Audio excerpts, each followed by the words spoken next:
arte, herrixan COVID-19 positibo kasua gora itxen jarraitzu dale. Osakidetzatik, kasu berrizak aurretikoekin lotura zuzen eta estu daukan jendia dela, eta irekin harreman eukidaren pertsonen jarraipenain eta PCR frogak bideratzen dabiltzela, komenta dozkue.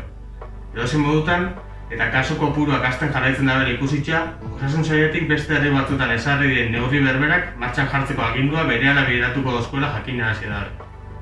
Ostalaritza zerbitzuen baldintza eta ordutegi gisa eragiten dotze bereziki. Eta honezkero, udaltzaren jakinarazpenak banatzen dabitz, herriko taberna eta jatetxeta. Udal mailan, gaur atzaldean bertan larrialdi maisa itxuko dugu. Eta neurri berrizak hartuko ditugu zerbitzen segurtasun bermiak areta gehiago indartzeko. Kasua gora doiaz, baina ondio gure esku dago igoria kontrolatzea.